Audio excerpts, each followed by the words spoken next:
हाँ जी, welcome back to the channel. So guys, आज हम लोग स्टार्ट करने वाले हैं new subject which is goods and services tax, GST. From CMA inter का जो मटेरियल हम लोग वो यूज करेंगे, बट एज आई सेड ये रेलेवेंट है तीनों ही कोर्सेज के लिए, CA, CS and CMA students के लिए। For the inter level it is relevant for all the three courses. Guys, हम लोग पूरा कंसेप्ट समझेंगे, क्या क्या पॉइंट्स है, क्यों जीएसटी लाया गया, क्यों मोदी गवर्नमेंट को नीड रही जीएसटी इंट्रोड्यूस करने की। पॉइंट टू पॉइंट चलेंगे, हर चीज को समझेंगे and we will finish it off. Okay guys, so let's flip the screen and let's start the batch. Yes guys, so let's start the new series, the new video series which is of GST. Sir, सबसे पहले क्यों Modi government को need रही goods and services tax को introduce करने की? क्या दिक्कतें थी पहले इनडायरेक्ट टैक्सेशन के अंदर कि अब उन सबको सब्स्यूम करके इनडायरेक्ट टैक्स हमने जीएसटी में बदल दिया? कौन से टैक्सेस अभी भी सब्स्यूम्ड नहीं हुए हैं, क्यों सब्स्यूम्ड हो गए हैं, कौन से सब्स्यूम्ड होने बाकी हैं? सारी की सारी चीज़ें हम लोग ये इंट्रोडक्शन चैप्टर के अंदर समझेंगे, पूरा बेसिक समझ लेंगे कि क्या कहता है हमारा जीएसटी कॉन्सेप्ट। सबसे पहले समझते हैं, इसके लिए हमें समझना जरूरी है कि टैक्स क्या होता है। What do you mean by tax, जिसको हिंदी में बोला जाता है कर। हम लोग कर देते हैं। It is called as what? A tax. Tax सबसे पहले समझते हैं। तो टैक्स हम लोग देखें तो क्या है? एक बर्डन है, एक ऑब्लिगेशन है। किसके ऊपर? टैक्स पेयर्स के ऊपर, पब्लिक के ऊपर। क्या है? एक बर्डन है, एक पिक्यूनरी बर्डन है। कौन सा? पिक्यूनरी मींस मॉनेटरी बर्डन है on the tax payers, on the हमारे जो पब्लिक है उनके ऊपर, कंज्यूमर्स के ऊपर, जो टैक्स पेयर्स है उनके ऊपर। क्या है? पिक्यूनरी बर्डन है, उनका ऑब्लिगेशन है कि उनको टैक्स पे करना है। किसको? गवर्नमेंट को पे करना है। This is all about tax. एक पिक्यूनरी बर्डन है जो कि पब्लिक के ऊपर दिया, पब्लिक के ऊपर छोड़ रखा है। ठीक है, यहां से समझते हैं टैक्स। तो हमें समझ आ गया टैक्स ये होता है। उसके दो पार्ट्स होते हैं, डायरेक्ट टैक्स और इनडायरेक्ट टैक्स। डायरेक्ट टैक्स जो डायरेक्टली किसी चीज पे किया जाता है, जैसे हमारे यहाँ पे डायरेक्ट टैक्स किस पे किया जाता है? इनकम पे किया जाता है। इनकम टैक्स यानी इनकम इतनी कमाई, इसका इतना परसेंट आपको टैक्स देना है। बात सिंपल सी खत्म। डायरेक्ट टैक्स से आपसे हम डायरेक्ट इतना कमाओगे, उसका इतना परसेंट आप लोग टैक्स दोगे। उसके अंदर जो भी सारे सिस्टम एग्जाम्पशन हैं, आपको अपना बेसिक एग्जाम्पशन लिमिट है, वो सारी चीजें आप लोग डायरेक्ट टैक्स के अंदर पढ़ते हैं। But here it is about indirect taxation. क्या है? जीएसटी इनडायरेक्ट टैक्सेशन है। यहां पर इनडायरेक्ट टैक्स कैसे हुआ ये? क्योंकि यहां पर जो टैक्स पेयर है एंड टैक्स सफरर है वो दोनों क्या है? डिफरेंट है। बट डायरेक्ट टैक्स के अंदर tax payer and tax sufferer दोनों ही सेम है। जीएसटी के अंदर tax sufferer and payer both are different. यहां हमारे पास सबसे पहले एक डिफरेंस दे रखा है डायरेक्ट टैक्स और इनडायरेक्ट टैक्सेस का। पॉइंट टू पॉइंट कवर करते हैं। पहले डीटी का पॉइंट पढ़ेंगे, देन आईडीटी का, इनडायरेक्ट टैक्स का पॉइंट समझेंगे। Pair of tax and sufferer of tax one and same, that is impact and incidence on the same person. जो टैक्स का पेयर है और जो सफरर है वो सेम है, वो अलग नहीं है। Is the one and the same. यानी मिस्टर ए ने अगर इनकम कमाई है तो मिस्टर ए अपनी ही इनकम का टैक्स पे करेगा, मिस्टर बी की इनकम का टैक्स पे नहीं करेगा। He is the pair of tax and he is the sufferer of tax. जो टैक्स को पैसा सफर करना है वो भी उसी पर्सन को करना है, और जो टैक्स पे करेगा वो मिस्टर ए ही टैक्स पे करेगा। इधर के केस में payer of tax not sufferer of tax, whereas sufferer of tax is not paying directly to the government, that is impact on one head and incidence on the other head. वापस ध्यान से पढ़ना, payer of tax not sufferer of tax, whereas sufferer of tax is not paying directly to the government। आप एक certain चीज को purchase करते हैं, ठीक है, आप कोई भी चीज परचेज करते हैं, जैसे आपने कोई रिमोट परचेज किया, यहाँ पर आपने कोई रिमोट परचेज किया। ये जब आप रिमोट परचेज करते हैं तो आप लोग टैक्स कौन पे करता है? कंज्यूमर टैक्स पे करता है। किसको? टैक्स के साथ वैल्यू पे करता है। सपोज ये जो हमारा ये क्या बोलते हैं रिमोट है, ये क्या है? 100 का है, इसके अंदर टैक्स इंक्लूसिव है। ये हम लोग क्या करेंगे? उस हमारे जो सेलर है उसको हम लोग पे करेंगे, बट जो सेलर क्या करेगा? इसका टैक्स का अमाउंट किसको पे करेगा? गवर्नमेंट को पे करेगा। So now here what the scene come is कि यहाँ पर जो टैक्स पेयर है और जो टैक्स सफर है वो दोनों ही अलग है। आप समझिएगा, यहाँ पर है गवर्नमेंट, ठीक है, या मिस्टर ए या mister B. Mister A seller है, मिस्टर बी बायर है। मिस्टर ए ने क्या करा? अपने कुछ ये जो रिमोट है उन्होंने सेल करा उसको 100 के अंदर, मिस्टर बी ने 100 रुपीज उसको दिए। सपोज उसके अंदर जीएसटी ऐड था, सपोज के लिए 2 रुपये उसके अंदर जीएसटी ऐड था। यहाँ पर क्या करेगा? सेलर जो है वो टैक्स किसको सबमिट करेगा? गवर्नमेंट को सबमिट करेगा। तो आप चेंज समझिएगा, यहाँ पर क्या है? हमारे पास गवर्नमेंट है, या मिस्टर ए या मिस्टर बी जो हमारा बायर है, या सेलर और या गवर्नमेंट। ये जब प्रोडक्ट उसको सेल करेगा मिस्टर बी को, मिस्टर बी इसको पैसा पे करेगा, इसकी जो वैल्यू है उसकी गुड्स की वैल्यू पे करेगा, और यहाँ से जो टैक्स का अमाउंट बनता है वो किसको पे करेगा? सेलर किसको पे करेगा? गवर्नमेंट को पे करेगा। तो यहाँ पर जो टैक्स पेयर है और जो टैक्स सफरर है दोनों ही अलग है, क्योंकि पेयर कौन है? यहाँ पर बायर है, और सॉरी सेलर है, और जो टैक्स सफरर है वो कौन है? यहाँ पर हमारा जो कंज्यूमर है वो है। जो गवर्नमेंट को टैक्स पे करेगा वो कौन हो जाएगा? हमारा सेलर हो जाएगा। आगे बढ़ते हैं, income based tax. Direct tax के अंदर क्या आता है? Income based tax. आप इतनी इनकम कमा लो उसका हम आपसे क्या ले लेंगे साहब? टैक्स हम आपसे ले लेंगे। इधर क्या है? Supply based tax. आप कितनी चीजों की सप्लाई करते हैं वो हमारा कहलाता है सप्लाई बेस्ड टैक्स। इसके अंदर rate of taxes are different from person to person. जो जितनी इनकम कमाएगा उसके उसके उसके अलग अलग स्लैब रेट्स हैं, हमको अच्छे से पता है। इतनी इनकम वालों को इतना स्लैब रेट है, इतनी इतनी रेट लगेगी, ये सब हमको डायरेक्ट टैक्स के अंदर पता है। But here rate of duties are not differ from person to person. ऐसा नहीं है कि अगर मुकेश अंबानी पार्ले जी लेने जा रहा है तो उसके लिए अलग टैक्स लगेगा, और कोई गरीब पार्ले जी लेने जा रहा है तो उसके लिए अलग टैक्स लगेगा। जितना गरीब भी उसकी वैल्यू 5 रुपए ही पे करेगा, मुकेश अंबानी जी भी 5 रुपए ही पे करेंगे उसका, ठीक है। तो वो कोई यहाँ पर डिफरेंस नहीं होने वाला कि पर्सन टू पर्सन ये चीज डिफर करेगी, ये उतनी ही रहने वाली है। But for the income tax, for the direct tax, it is differ from person to person. 2.5 lakh कमाने वाले को बेसिक एग्जेम्पशन लिमिट के अंदर है, बट 2.5 लाख से 5 लाख के बीच में उसके लिए टैक्स स्लैब रेट अलग है, उससे ऊपर और अलग है। उसके बाद आता है entire revenue goes to central government of India. Direct tax का 4th point, entire revenue goes to central government of India. जितना पैसा आएगा वो सेंट्रल गवर्नमेंट को जाएगा, जितना भी पैसा पर्सन टू पर्सन कमाएगा वो पूरा पैसा किसके पास जाएगा? सेंट्रल गवर्नमेंट के पास जाएगा, ना कि स्टेट गवर्नमेंट के पास जाएगा। उसके बाद इधर इंडायरेक्ट टैक्सेशन के अंदर revenue source to central government of India as well as state government. यहां पर बात बड़ी सिंपल है, जो भी इंडायरेक्ट टैक्स का पैसा है वो कौन कमाएगा? यहां पर हमारा स्टेट भी कमाएगा, और स्टेट के पास ही पैसा जाएगा और सेंट्रल के पास ही पैसा जाएगा। अब यहाँ पर एक और पॉइंट निकल के आता है जो कि यहाँ पर लिखा नहीं है, बट आप लोग नोट कर लिएगा। जो कि टोटल रेवेन्यू है हमारे गवर्नमेंट का जितना भी टोटल रेवेन्यू है उसका मोर देन 50% जो है वो इनडायरेक्ट टैक्सेशन से कलेक्ट होता है। जो इनडायरेक्ट टैक्स है वहां से हमारा मोर देन 50% कलेक्ट होता है। क्या कलेक्ट होता है? हमारा रेवेन्यू, जो टोटल रेवेन्यू है गवर्नमेंट का उसका more than 50% revenue indirect taxes से कलेक्ट होता है। यहाँ पर कैसे कलेक्ट होता है 50% से ज़्यादा? क्योंकि आपको पता है कोई गरीब है, उसकी इनकम ही नहीं, तो वो इनकम टैक्स तो पे ही नहीं करेगा, बट जस्ट फॉर अगर वो कोई जाके कोई चीज़ खरीदेगा तो वो भी टैक्स पे कर रहा है। यहाँ पर इतना बड़ा पॉपुलेशन है साहब, 130 करोड़ लोगों का पॉपुलेशन, उससे ज़्यादा जो डे बाय डे बढ़ रहा है उनका ये पॉपुलेशन है। इतनी पॉपुलेशन वाला देश कुछ ना कुछ सप्लाई, कुछ ना कुछ चीज़ें खरीदता है, कुछ परचेज करता है, तो हर कोई टैक्स पे करता है। इतना बड़ा पॉपुलेशन है तो हर कोई सप्लाई में हमारे साथ एंगेज है, तो कुछ ना कुछ जो पे करेगा।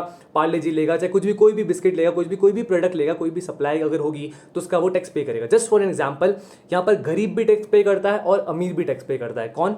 इंडायरेक्ट टैक्स के अंदर गरीब भी पे करता है और अमीर भी पे करता है। ऐसा मैंने जस्ट पहले एग्जांपल दिया, मुकेश अंबानी अगर कोई चीज़ लेने जाएगा तो वो भी टैक्स पे करेगा, और अगर वो गरीब है जो स्टेशन पे रहता है वो भी अगर कोई चीज़ लेने जाएगा तो वो भी टैक्स पे करके ही वैल्यू लेगा। उसकी जो वैल्यू होगी वो भी टैक्स के साथ इंक्लूसिव होगी, तो वो भी एक तरह से टैक्स पे कर रहा है। तो जो टोटल रेवेन्यू है यहाँ पर हमारा, टोटल रेवेन्यू जो गवर्नमेंट का है वो मोर देन 50% कहाँ से कलेक्ट होता है? इनडायरेक्ट टैक्सेस से। ध्यान रखिएगा, इस पॉइंट को यहाँ पर लिखा नहीं है, but just for your knowledge note that point. आगे लिखा है प्रीवियस ईयर इनकम असेस्ड इन दी असेसमेंट ईयर। आपको पता है 2 ईयर चलते हैं डायरेक्ट टैक्स के अंदर, प्रीवियस ईयर और असेसमेंट ईयर। प्रीवियस ईयर की इनकम हम लोग असेसमेंट ईयर के अंदर पे करते हैं, ठीक है। हम अभी असेसमेंट करेंगे तो अभी हम लोग पे करेंगे। जो पिछले साल इनकम कमाई थी प्रीवियस ईयर में, हम लोग असेसमेंट ईयर के अंदर उसको पे करेंगे। इधर there is no previous year assessment year concept, कोई भी प्रीवियस ईयर असेसमेंट ईयर कोई भी तरह का कॉन्सेप्ट यहाँ पर है ही नहीं। ये चीज आपको क्लियर है यहाँ पर। उसके आगे central board of direct tax CBDT is on important part of department of revenue. यहाँ पर सीबीडीटी एक इंपॉर्टेंट रोल प्ले करता है किसमें? रेवेन्यू कलेक्ट करने का, डायरेक्ट टैक्सेस का जो सोर्स है उसका रेवेन्यू कलेक्ट करने में। ओके गाइस, उसके आगे यहाँ पर लिखा है central board of excise and custom CBEC is an important part of department of revenue. कुछ तरह के 2 बोर्ड है यहाँ पर सीबीडीटी, यहाँ पर डायरेक्ट टैक्स के अंदर हमारा सीबीडीटी और हमारा इंडायरेक्ट टैक्स के अंदर सीबीईसी है, ठीक है। ये चीज़ का ध्यान रखना, सीबीडीटी और सीबीईसी, ये 2 बोर्ड्स है जो ये डिपार्टमेंट है जो रेवेन्यू कलेक्ट का ध्यान रखते हैं। उसके बाद प्रोग्रेसिव नेचर, डायरेक्ट टैक्स का नेचर कैसा है? प्रोग्रेसिव नेचर है, यानी इनकम बढ़ेगी साहब टैक्स बढ़ेगा। देखो बहुत सिंपल सी चीज़ है, एक पॉइंट होता है एबिलिटी टू पे टैक्स, एबिलिटी टू पे टैक्स। आप कितना कमाते हैं, आपकी एबिलिटी कितना कमाने की, उस हिसाब से आप उतना टैक्स पे करेंगे। तो प्रोग्रेसिव है, आप जितनी इनकम ज्यादा कमाओगे उतना ज्यादा टैक्स आप लोग दोगे। कम इनकम कमाने की एबिलिटी रखते हो, कम टैक्स ही दोगे, और 2.5 लाख से कम अंदर कमाओगे तो टैक्स देने की भी एबिलिटी नहीं है आपके अंदर। इधर रेग्रेसिव नेचर के अंदर, यहाँ पर ऐसा कोई प्रोग्रेसिव नहीं है कि एबिलिटी टू पे टैक्स के अंदर पे डिपेंड नहीं करता। क्या? रेग्रेसिव एबिलिटी टू पे टैक्स पे डिपेंड नहीं करता।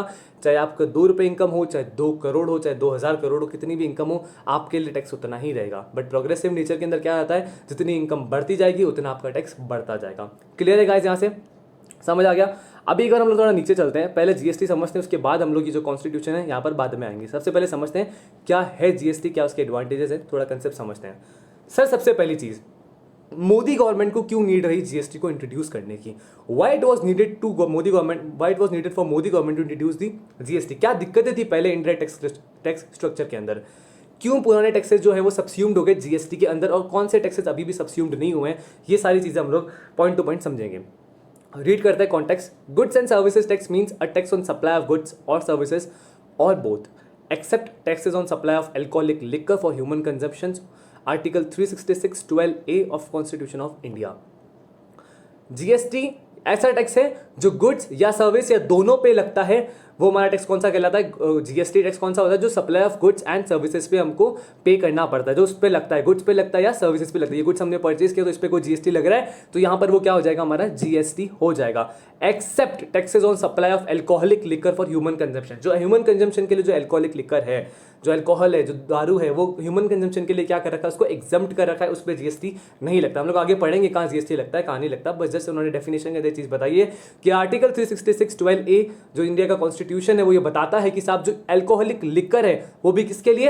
ह्यूमन कंजम्पशन के लिए। जो ह्यूमंस होते हैं वो अगर अल्कोहलिक लिकर कंज्यूम कर रहे हैं तो उन पे जीएसटी नहीं लगेगा, उन पे पुराने टैक्सेस चल रहे हैं, अभी भी वही चलेंगे। बाकी किसी भी सप्लाई ऑफ गुड्स और सर्विसेज पे अगर कोई टैक्स लगता है तो वो जीएसटी है। उसके आगे second point, GST is a value added tax levy on sale और सर्विस और बोथ। हमने कहा कि ये जो रिमोट है ये हमने सेल करा, ये क्या कर रहा है? इसकी वैल्यू में एडिशन कर रहा है, वैल्यू एडेड कर रहा है। इसकी जो वैल्यू थी उसमें जीएसटी ऐड करेंगे तो इसकी वैल्यू बढ़ जाएगी। सेलर अगर इसको 95 में पे कर रहा था विदाउट टैक्स, अब इसमें टैक्स इंक्लूड हो गया, सपोज 5 रुपीज, तो it will be valued for the 100 rupees. Consumer के पास कितना पड़ेगा? 100 रुपीज का पड़ेगा। उसके बाद GST is a destination based consumption tax.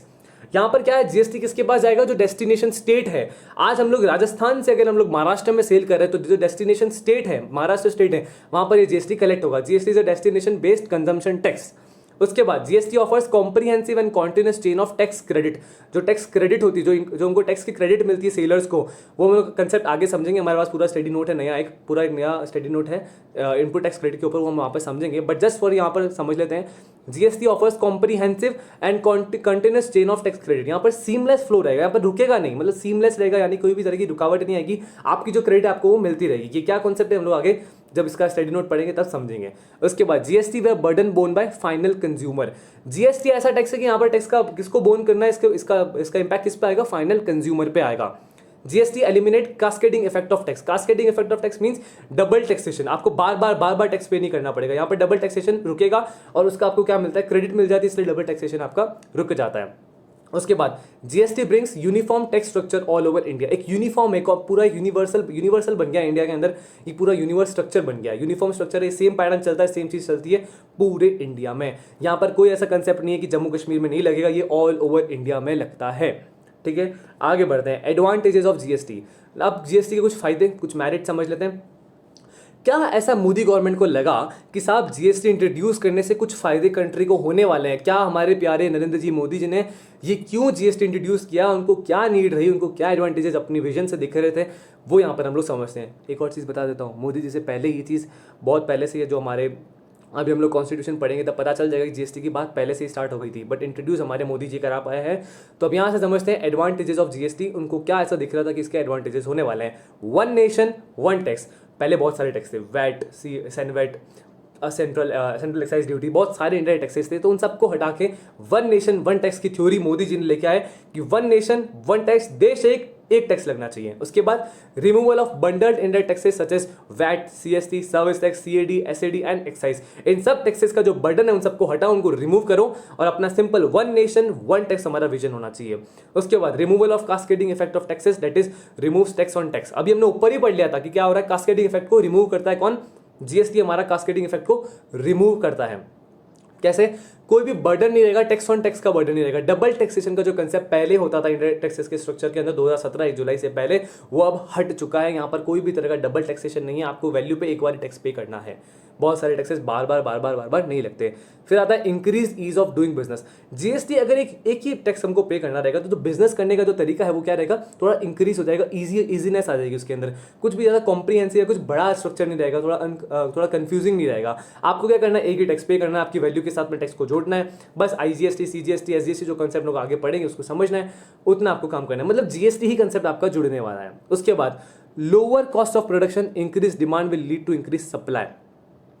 जब कॉस्ट ऑफ प्रोडक्शन लोअर होगी, डिमांड बढ़ेगी और यहां से सप्लाई भी बढ़ेगी। Hence this will ultimately lead to the rise in the production of goods, resultantly boost to make in India initiative. जो मोदी जी का मेक इन इंडिया का विजन था कि भाई देश में बनाओ, देश के अंदर बनना चाहिए, सब make in India, make in India, India में प्रोड्यूस करो हर चीज़ें। तो यहाँ पर मोदी जी का ये थ्योरी कहती है कि साहब अगर कॉस्ट ऑफ प्रोडक्शन लोअर होगी, टैक्स पे जो टैक्सेस है वो रेट्स कम होगी, टैक्स का जो अमाउंट है वो थोड़ा कम आएगा, तो जो प्रोडक्शन कॉस्ट है वो थोड़ी कम आएगी, उससे डिमांड बढ़ेगी, डिमांड बढ़ेगी तो सप्लाई बढ़ेगी। अल्टीमेटली यहाँ पर क्या रहेगा, आपकी जो प्रोडक्शन ऑफ गुड्स है वो बढ़ता जाएगा। ये बूस्ट करेगा किसको, मेक इन इंडिया को। उसके बाद it will boost export and manufacturing activity, generate more employment and thus increase GDP with gainful employment leading to substantive economic growth. जब कंट्री में इतना सारा प्रोडक्शन होगा तो बाहर कुछ एक्सपोर्ट करने की भी हमारे लिए होगी इच्छा, क्योंकि इंडिया में अगर कोई चीज़ बन रही होगी तो कुछ टैक्सेस कम लग रहे हैं, मेक इन इंडिया चीज़ें बनेगी, बाहर भी हम लोग एक्सपोर्ट करेंगे, तो इससे हमारा क्या रहेगा, यहाँ पर हमारे पास एम्प्लॉयमेंट बढ़ेगा, बहुत सारे इसके फायदे, इकोनॉमिक ग्रोथ करेगी, एम्प्लॉयमेंट बढ़ता जाएगा, जीडीपी बढ़ेगी।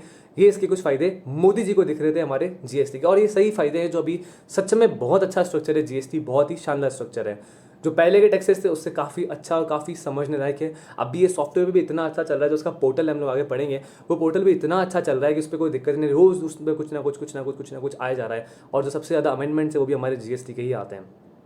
और उसके बाद हमने जैसे पढ़ा, मोदी जी को एडवांटेज क्या दिख रहा था, वन नेशन वन टैक्स। अब यहाँ पर कुछ थ्योरी है, थ्योरी पढ़ते हैं यहाँ पर पूरी। GST will extend to whole of India including the state of Jammu and Kashmir.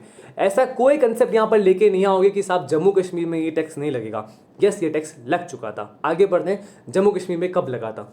On 7 July 2017 the Jammu and Kashmir goods and services tax bill 2017 was passed by the state legislature empowering the state to the levy state GST और intra state supplies with effect from 8 July 2017। आपको पता है कोई चीज़ act बनने से पहले उसका bill pass करना पड़ता है, देन वो एक्ट बनता है जब प्रेसिडेंट उसके साइन करते हैं। 1 जुलाई 2017 को ऑल ओवर इंडिया जीएसटी आ चुका था। ये बात फैल चुकी थी कि साहब जीएसटी लगने वाला लग गया है। 1 जुलाई 2017 जो सीए डे था उस दिन पे हमारा जीएसटी लग चुका था। But on 7 July 2017 Jammu Kashmir state में यहाँ पर बिल पास हुआ। 8 जुलाई को इफेक्टिवली यहाँ पर भी जीएसटी इंट्रोड्यूस हो गया। उसके बाद पढ़ते हैं, the president of India has promulgated two ordinances, namely the Central Goods and Services Tax Extension to Jammu and Kashmir Ordinance 2017 and the Integrated Goods and Services Tax Extension to Jammu and Kashmir Ordinance 2017, extending the domain of the Central GST Act and the Integrated GST Act to this state of Jammu and Kashmir with effect from 8 July 2017। 8 July 2017 को CGST और IGST का भी implementation state के अंदर जम्मू कश्मीर को बता दिया कि आप भी सीजीएसटी आईजीएसटी को यूज करना स्टार्ट कर दो। ओवरऑल 8 जुलाई को यहाँ पर जीएसटी जम्मू कश्मीर में भी हाथ लग चुका था, उनके भी टच हो चुका था बाउंड्रीज को GST. With this the state of Jammu and Kashmir has become part of the GST regime, making GST truly a one nation and one tax regime. बात बड़ी सिंपल थी, जो पहला एडवांटेज मोदी जी को दिख रहा था वो ये दिख रहा था, one nation and one tax, एक ही देश है एक ही टैक्स होना चाहिए। उसके लिए यहाँ पर मोदी जी को दिक्कत आ रही थी कि साहब जम्मू कश्मीर में क्या होगा, तो बहुत सक्सेसफुली जम्मू कश्मीर में भी ये जीएसटी इंट्रोड्यूस कर दिया, कहीं कोई दिक्कत नहीं आई। और उसके बाद डुअल जीएसटी मॉडल। साहब अभी आप बोले कि एक टैक्स एक देश एक टैक्स लगना चाहिए, अब आप बोल रहे हैं डुअल जीएसटी मॉडल, यहाँ ये क्या मतलब है? देखिए साहब, टैक्स तो एक है जीएसटी, एक देश है इंडिया, उसका एक ही टैक्स है जीएसटी, इंडायरेक्ट टैक्स उसका एक ही है। बट जीएसटी के भी दो मॉडल्स हैं। कौन कौन से model? India adopted a dual GST where tax imposed concurrently by the central and states. यहाँ पर सेंट्रल भी टैक्सेस लगाएगी और स्टेट भी लगाएगी, बट वो टैक्स कौन सा लगाएगी? जीएसटी ही लगाएगी, और कोई दूसरा वो यहाँ पर नहीं लगाएंगे। एसजीएसटी यानी state GST collected by the state government. SGST का full form state goods and services tax which is a state GST, ये स्टेट के पास रहेगा। कौन कलेक्ट करेगा? स्टेट गवर्नमेंट करेगा। सीजीएसटी क्या है? Central GST, central goods and services tax, कौन कलेक्ट करेगा? सेंट्रल गवर्नमेंट कलेक्ट करेगी। नाउ आईजीएसटी, इंटीग्रेटेड जीएसटी, ये क्या होता है हम लोग आगे पढ़ेंगे, बट जस्ट अभी बता देता हूँ। दो तरह की सेल होती है, इंट्रा स्टेट और इंटर स्टेट। इंट्रा मतलब with in the state, inter मतलब आउटर दी स्टेट। आपको एक स्टेट से दूसरे स्टेट में कोई सेल कर रहे हैं तो वहां पर क्या रहेगा? आईजीएसटी रहेगा। Integrated GST collected by the central government of inter state supply of goods and services, integrated goods and services tax, IGST. ठीक है, अभी हम लोग आगे बढ़ने से पहले एक बार जो हमने ऊपर टॉपिक छोड़ रखा था उसको कवर कर लेते हैं। कॉन्स्टिट्यूशन 101 अमेंडमेंट एक्ट 2016, पूरा एक यहाँ पर थ्योरेटिकल है, ध्यान से समझिएगा इसको। Constitution 122nd Amendment Bill 2014 received the assent of the President of India on 8 September 2016 and become Constitution 101 Amendment Act 2016, which proved that the way for introduction of GST in India.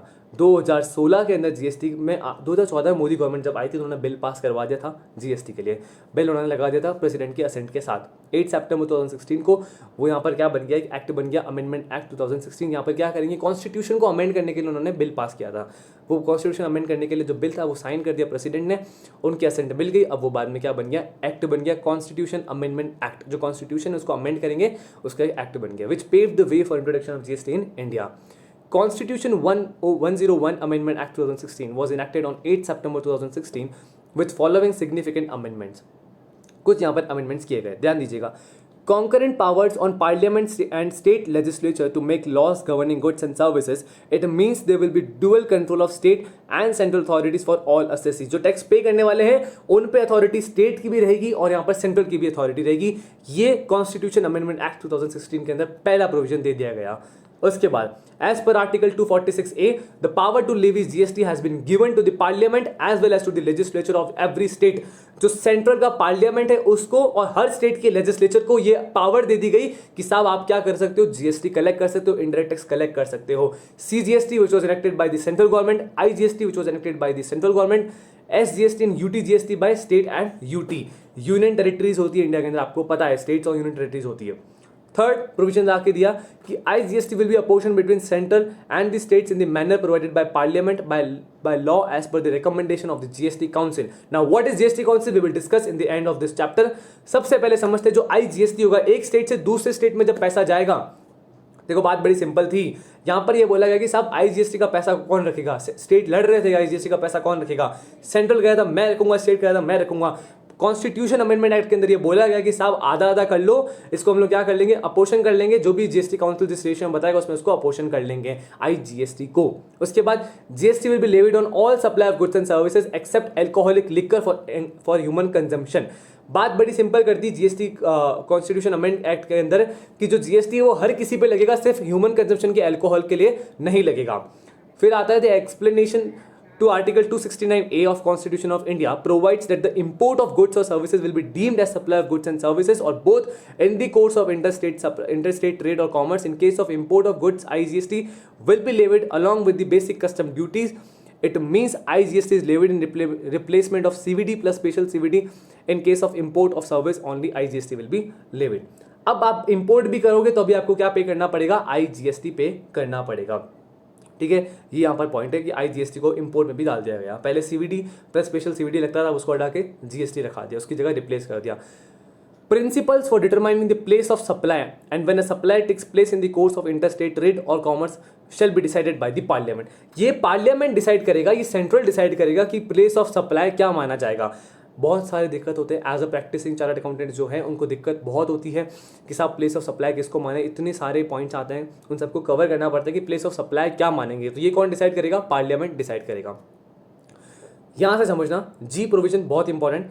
The power to levy central excise duty on goods manufactured और produce in India is available in respect of the following products. कुछ products के manufacturing पे अभी भी central excise duty levy रहेगा। कौन से products हैं, petroleum crude, high speed diesel, motor spirit commonly known as petrol, natural gas, aviation turbine fuel and tobacco products. इन सब पे अभी भी सेंट्रल एक्साइज ड्यूटी लेविएबल रहेगा। ये चीज आप लोग ध्यान रखना। कॉन्स्टिट्यूशन अमेंडमेंट एक्ट के जी प्रोविजन के अंदर हमको बता दिया कि अभी भी सेंट्रल एक्साइज ड्यूटी इन चीजों के मैन्युफैक्चरिंग पे लगेगा। 6 चीजें, petroleum crude, high speed diesel, motor spirit, natural gas, aviation turbine fuel, tobacco products। However, once GST is imposed, there will be no duty on manufacture of these goods। यानी अभी इन पे GST आगे future में आ सकता है। अगर आप यहां से पॉइंट समझ रहे होंगे, हमने चीज पढ़ी अल्कोहलिक लिकर पे GST आएगा ही नहीं, ऐसा बोल दिया गया कि GST जो है alcoholic liquor for human consumption पे नहीं आएगा। फॉर ह्यूमन कंजम्पशन पॉइंट ध्यान रखिएगा। अभी यहां पर ये बोला गया कि जो 6 चीजें हैं इन पे GST जब भी आएगा तब इन पे सेंट्रल एक्साइज ड्यूटी जो है वो फिनिश हो जाएगा, वाइंड अप हो जाएगा। उसके बाद the power to impose tax on sale of the following products is still provided to the state government. अभी भी इनकी सेल पे जो टैक्स है वो स्टेट गवर्नमेंट को दे रखा है। Petroleum crude, high speed diesel, motor spirit, natural gas, aviation turbine fuel, alcoholic liquor for human consumption, आज भी ये स्टेट के हाथ में है। However, one GST Council is recommended the date from which GST is imposed on these products except alcoholic liquor for human consumption. जो सारे ऊपर प्रोडक्ट्स हैं उन पर जब भी GST काउंसिल ने बोल दिया कि साहब इन पे GST लगना चाहिए, उस दिन से यहाँ पर GST लग जाएगा, but alcoholic liquor for human consumption पे GST नहीं लगेगा। ये पूरा क्लियर कट है। सबसे बड़ा रेवेन्यू है भाई साहब alcoholic liquor for human consumption का। अभी हम लोग लॉकडाउन में देखा जब उन्होंने वो एक दिन के लिए ये वाइन की शॉप्स ओपन करी, कितना सारा रेवेन्यू जनरेट हुआ। And no sales tax will be impose on these products. ये चीज यहाँ पर खत्म हो गई। As per definition given in article 366, GST covers all the goods except alcoholic liquor for human consumption. It means no GST can be levied on alcoholic liquor for human consumption. Present system of state excise duty and sales tax on alcoholic liquor for human consumption will continue. Alcoholic liquor for human consumption पे आज भी state excise duty and sales tax continue है। As a result, the following bills become on act on 12th April 2017. 12 अप्रैल 2017 को ये bill निकाल दिए गए। Central goods and services tax bill, IGST bill, UTGST bill and अपना goods and services tax compensation to states. ये compensation tax एक और हमारे पास एक्ट जो हमारे कोर्स में नहीं है, फाइनल के कोर्स में अभी नहीं है। The central government notified 1st July 2017 as the date from which the much awaited indirect tax reform in India, that is goods and services tax, will be implemented. यहाँ से 1 जुलाई 2017 को CA डे को हमारा implement हो गया क्या, GST। CA day इसलिए बता रहा हूँ क्योंकि याद रखने की तरीका है, CA डे आता है 1 जुलाई 2017 को, यहाँ से हमारा GST इंट्रोड्यूस हो गया। यहाँ से कुछ डेफिनेशंस हैं, उनको कवर करते हुए आगे चलते हैं। Central goods and services tax 2017 CGST क्या बोलता है? CGST levied and collected by the central government. It is a revenue source to the central government of India on intra-state supply of taxable goods or services or both. जो CGST है वो intra state पर उनकी कमाई है, वो अपनी कमाई रखेंगे कौन, सेंट्रल रखेगा। ये किसकी कमाई है, सेंट्रल की कमाई है। Central goods and services tax जो भी CGST का अमाउंट जो रहेगा टैक्स का वो किसकी कमाई है, सेंट्रल की कमाई है। State goods and services tax 2017 SGST किसकी कमाई है, स्टेट की कमाई है। टैक्स आप लोग रीड कर लीजिएगा। It is a revenue source to the respective state government, उन स्टेट का है, डेस्टिनेशन स्टेट का है, ठीक है। UTGST उस पर्टिकुलरली यूटी का है। उसके बाद GST and UT without legislatures. अभी भी विदाउट लेजिस्लेचर्स वाली कुछ यूटीज है, उन पे GST कैसे रहेगा। Supply within such UT central GST will apply to whole of India and hence it would be applicable to all UT with और विदाउट लेजिस्लेचर। चाहे विथ हो चाहे विदाउट लेजिस्लेचर्स हो, उन पे टोटली क्या लगेगा, यहाँ पर सेंट्रल लगेगा, सेंट्रल GST इंप्लीमेंट होगा। द फॉलोइंग नीचे पढ़ेंगे 2 पैराग्राफ छोड़ के। The following are UT without legislature: Chandigarh, Lakshadweep, Daman and Diu, Dadra Nagar Haveli, Andaman Nicobar island. उसके बाद आता है integrated goods and services tax 2017 IGST। बड़ा एक कंसेप्ट अच्छा है, ध्यान से समझिएगा। IGST is a mechanism to monitor the interstate trade of goods and services and ensure that the SGST component accurates to the consumer state। यहाँ पर जो कंज्यूमर का स्टेट है, जो डेस्टिनेशन स्टेट है, वहाँ पर पैसा जाना चाहिए। इस IGST के अंदर हमको बताया। IGST का एक मैकेनिज्म है, सबसे पहले इसको समझना। ये चार्ट से हमको समझते हैं हाउ टू डिसाइड IGST और CGST और SGST while raising invoice. Invoice को रेज करते हुए चीज़ समझनी है। सबसे पहले ध्यान रखो location of supply and place of supply. Supplier की लोकेशन कहाँ है, कहाँ से सप्लाई हो रहा है, प्लेस ऑफ सप्लाई कहाँ है, सप्लाई कहाँ पर होगी। ध्यान से वापस से बताता हूं, हमको डिसाइड करना है IGST है, SGST है या CGST। इसको समझने के लिए सबसे पहले समझना पड़ता है कि लोकेशन ऑफ सप्लायर क्या है और प्लेस ऑफ सप्लाई क्या है। लोकेशन ऑफ सप्लायर अगर राजस्थान है और प्लेस ऑफ सप्लाई अगर महाराष्ट्र है, तो ऐसे हमको समझना पड़ेगा। अब इसके अंदर 2 पॉइंट बनते हैं, in same state in different state. अगर लोकेशन ऑफ सप्लायर और place of supply same state के अंदर है, राजस्थान के अंदर ही सप्लायर है और प्लेस ऑफ सप्लाई भी सेम है, तो वो इंट्रा स्टेट माना जाएगा और उसके अंदर CGST प्लस SGST लगेगा। यानी central goods and services tax plus state goods and services tax introduce हो जाएगा इंट्रा स्टेट के अंदर। इधर केस में जो हमारा है अपना इन डिफरेंट स्टेट्स के अंदर इंटर स्टेट ट्रांजेक्शन है, तो हमारा सिंपली IGST आपको पे करना है, बात खत्म। इंट्रा स्टेट और इंटर स्टेट, इंट्रा होते ही CGST SGST, और अगर इंटर है तो सिर्फ एक टैक्स लगेगा IGST। क्लियर। और उसके बाद goods and services tax network GSTIN। Goods and services tax network GSTIN is a section 8 of the companies act 2013। एक कंपनी फॉर्म करी गई GST के द्वारा, GSTIN। ये सेक्शन 8 कंपनी है, section 8 company not for profit. Company law के revision भी देखते रहिएगा गाइस, किसी को देखना हो कंप्लीट करना हो तो वो भी प्लेलिस्ट आप लोग जाके देख सकते हैं।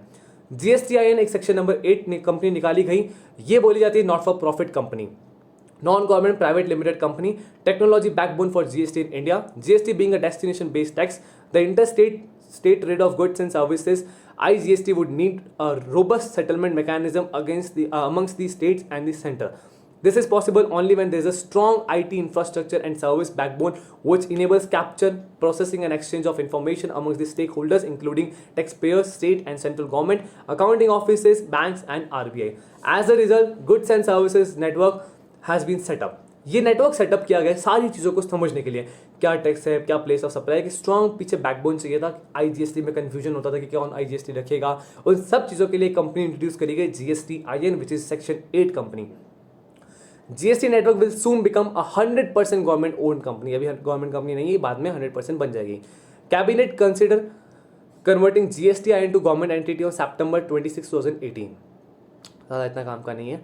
उसके बाद ये आप एक डायग्राम देख लीजिएगा GSTIN की सर्विसेज वगैरह बताने का. डीलर है, डीलर भी कुछ ज़्यादा काम का नहीं. हम लोग सीधे इसके फंक्शंस पे आते हैं.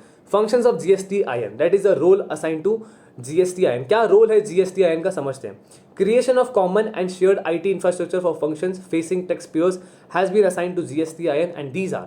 कुछ सर्विसेज, कुछ फंक्शंस है उसके. पहला, फाइलिंग ऑफ रजिस्ट्रेशन एप्लीकेशन. जो सेलर्स हैं, जो सप्लायर्स हैं, वो जब रजिस्ट्रेशन लेंगे उनकी फाइलिंग, उनकी एप्लीकेशन को फाइल कौन करेगा? GSTIN करेगा. रिटर्न्स को फाइलिंग कौन करेगा? GSTIN करेगा.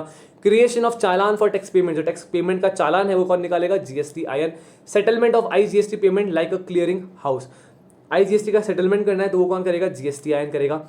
Generation of business intelligence and analytics, business के बारे में एनालिटिक्स जनरेशन, कुछ सारी चीज़ें वो कौन करेगा? GSTIN करेगा. All stat functions to be performed by tax officials under GST, like approval of registration, assessment, audit, appeal, enforcement, etc., will remain with the respective tax departments. Okay guys, ये कुछ की सर्विसेज है, court services. आप लोग diagram पढ़ सकते हैं, कुछ ज़्यादा ट्रिकी नहीं है. उसके बाद एक निकाला गया GST council. This is the most important. ये सब GST का डिसाइड करने वाला यही होता है. As per article 279A of the Constitution of India, the President of India is empowered to constitute Goods and Services Tax Council. The President of India constituted the GST Council on 15 September 2016. देखो, तैयारी पहले ही कर ली थी. 15 सितंबर 2016 को उन्होंने क्या कर दिया था? काउंसिल भी बना दी थी, GSTIN भी बना हुआ था. बस इंट्रोड्यूस करना था उनको 1 जुलाई 2017 को. अब the GST council shall consist of union finance minister as a chairperson. एक काउंसिल बनी, उसके कुछ मेंबर्स हैं. कौन क्या है समझिएगा. The GST Council shall consist of a Union Finance Minister as a chairperson. जो फाइनेंस मिनिस्टर है वो रहेंगी chairperson. Union minister of state in charge of finance वो रहेंगे हमारे आगे सेकंड नंबर पे. फिर एज अ मेंबर रहेंगे वो. फिर state finance minister and state revenue minister और any other minister nominated by each state as a member of the council. The GST Council shall select one of them as a vice chairperson of council. उसके बाद guiding principle of the GST council. The mechanism of GST council would ensure harmonisation on different aspects of the GST between the centre and the state. GST council क्या करेगा? Centre state के बीच में एक harmonise structure बनाएगा, एक line बनाएगा कि सब आपके बीच में सारी चीज़ें वो सही रहे. ये GST काउंसिल का. सीधे इसके फंक्शंस पे आते हैं, वहीं से समझते हैं. GST council is to make recommendation to the central government and state government on tax rates, exemptions, threshold limit, dispute resolution, GST legislation including rules and notification etc. Simple कुछ 5 चीज़ों पे GST काउंसिल के functions हैं. अब कुछ important definitions under CGST law है, वो हम लोग सेकंड लेक्चर के अंदर कवर करेंगे. For today guys, this was all about the basic concept, basic introduction of GST. So guys, stay tuned, stay connected and please subscribe the channel. जय हिंद.